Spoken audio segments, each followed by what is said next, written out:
بسم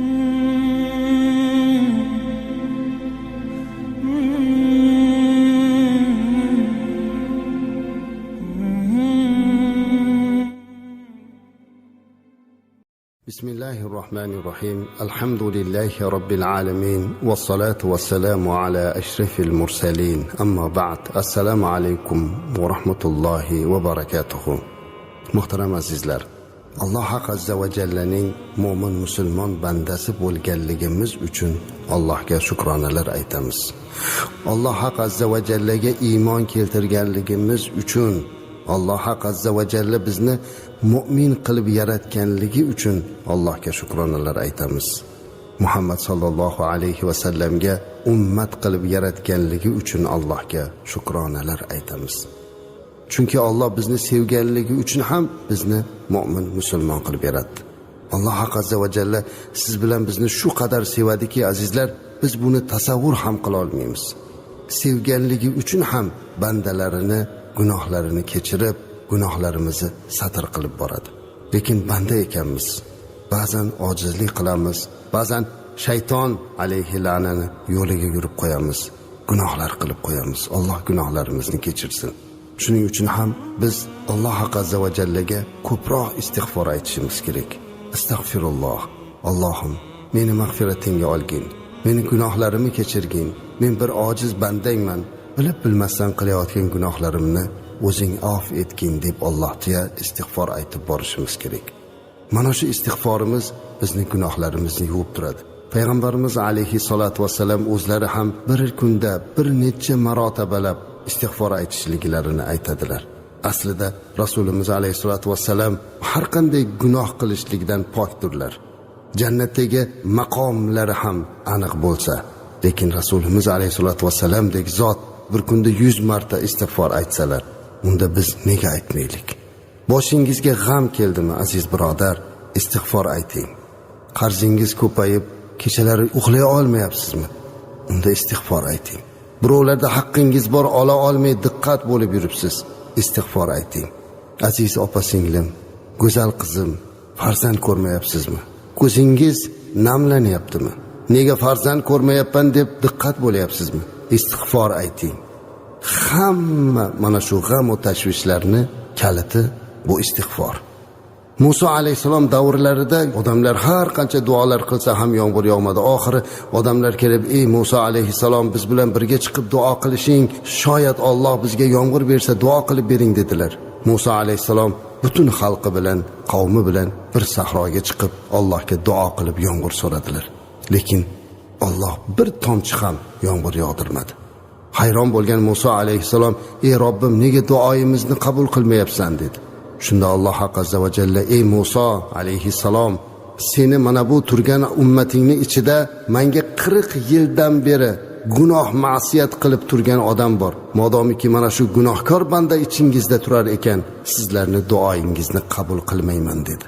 Qarang azizlar, bitta gunohkor sabablik mana shuncha odamning duosi qabul bo'lmas ekan, o'zini duosi qanday qabul bo'lsin? Agar biz atrofimizga qaraydigan bo'lsak, ehtimol atrofimizdagi odamlarni duolarini qabul bo'lmasligiga biz sababchidirmiz deb o'zimizga baho berishimiz kerak. Gunohkor o'ziga emas, atrofiga ham ta'sir qilyapti. Duo qilyapti, duosi o'tmayapti. Alloh azza va jalla aytdi Musa alayhisalomga, "Qavmingning ichida 40 yildan beri menga gunoh qilib yurgan odam sabab duolaringiz qabul bo'lmaydi." Shunda Musa alayhisalom qavmiga o'girilib aytdiki, "Ey qavmim" dedilar, "Sizni ichingizda 40 yildan beri Allohga gunoh ish qilib yurgan bir kimsa bor ekan. Mana shu sabab Alloh bizni duoyimizni qabul qilmayapti. Iltimos chiqib keting" dedi. Kim chiqadi azizlar bunaqa holatda? Agar kimdir chiqadigan bo'lsa, xalq unga nafrat ko'zi bilan qaraydi. O'shalar ichida haqiqatda ham 40 yildan beri o'sha gunohni qilib yurgan odam turgan ekan. U odam o'ylanib qoldi, hozir men chiqsam odamlar nafratiga qolaman, qo'li bilan ko'rsatadi. Shu sabab bizni duoyimiz qabul bo'lmayotgan ekan dedilar. Agar chiqmasam duo qabul bo'lmaydi, yomg'ir yog'maydi, nima qilaman dedi-da, Alloh azza va jallaga bo'ynini egib, hech kimga bildirmasdan qalbi bilan ko'ziga yosh olib, "Ey Robbim, mehribon Allohim, 40 yildan beri gunoh qilib kelmoqdaman. Lekin Robbim 40 yildan beri mana shu gunohlarimni hech kimga bildirmasdan meni to'sib kelding. bugun meni tavbamni qabul qil, men senga istig'for aytaman, gunohlarimni kechirgin ya Rabbiy, meni sharmanda qilmagin va bizlarni duoyimizni qabul qilgin dedi. Shu zahoti osmonda bulut ko'rildi va butun xalqning ustida yomg'ir yog'a boshladi. Musa alayhisalom hayron bo'lib, ey Robbim, bu qanday hol? Hozirgina gunohkor bor, yomg'ir yog'maydi, duosini qabul qilmayman degan eding-ku dedi.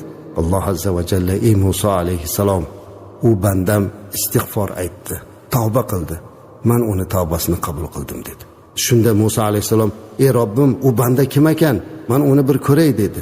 Alloh azza va jalla, ey Musa, 40 yil menga gunoh ishlarni qilib yurganda sir saqlagan bandamni endi men uni tavbasini qabul qilganda senga oshkor qilaymi dedi. Robbimizning mehribonchiligi azizlar. Istig'for aytsak duo qabul bo'lar ekan. Shuning uchun ko'proq istig'for aytishimiz kerak. Qanaqa g'amimiz bo'lsa ham, chunki Hasan al-Basri rahmatullohi alayhining oldilariga odamlar turli tashvishlar bilan keldi. Kimdir bola ko'rmayapman deb keldi, kimdir qurg'oqchilik, kimdir bundoq. Hammalariga bir xil javob bergan ekanlar. Istig'for ayting deb. Ha azizlar, istig'for rizqimizning kalitidir. Istig'forlarning eng ulug'i, eng sayyidul istig'for Payg'ambarimiz alayhisolatu vasallam tomonidan bizga o'rgatilgan. Agar kim buni kunduzi aytsa, kechqurun olamdan o'tsa, kechqurun aytib kunduzi olamdan o'tsa, u albatta jannatga kiradi. Rasulimiz alayhisolatu vasallam bu istig'forni bizga o'rgatganlar. U quyidagi istig'fordir. Sayyidul istig'forni sizlarga ham eslatib qo'ymoqchimanki, ko'proq aytaylik. Allohumma anta robbi, la ilaha illa anta xalaqtani va ana abduka va ana ala ahdika va va'dika mastata'tu. A'udhu bika min sharri ma sana'tu. Abu'u laka bi ni'matika alayya va abu'u bi dhanbi faghfir li fa innahu la yaghfiru dhunuba illa anta. Ya'ni ma'nosi shundayki, ey Allohim, sen meni parvardigorimsan. Sendan boshqa iloh yo'q. Meni yaratding, xalq qilding va men seni qulingman, bandangman. Men senga bergan va'damda va senga bergan ahdimda qodir bo'lganimcha turibman. Qilgan narsalarimning yomonidan seni noming bilan panoh tilayman. Menga ato qilgan ne'matlaringga iqror bo'ldim va yana gunohlarimga ham iqror bo'ldim. Meni gunohlarimni kechir, chunki sendan boshqasi gunohlarni kechira olmaydi. Mana bu azizlar, sayyidul istig'for. Mana shu duoni ko'proq aytish kerak. Agar farzand umidida farzand ko'rmoqchi bo'lib yurgan oilalar farzand ko'rmayotgan bo'lsalar, er va xotin, kelin kuyovlar tahoratli bo'lib, yig'lab ko'zlariga yosh olib, mana shu istig'forni ko'p aytsinlar. Inshaalloh Alloh ularga farzand ato qiladi. Va bu farzandlarining quvonchi bilan xonadoni fayz barakotga to'ladi. Qarzdorlar, bemorlar, hojatmandlar hammasi istig'for aytish kerak. Alloh siz va bizlarni istig'forimizni qabul aylasin.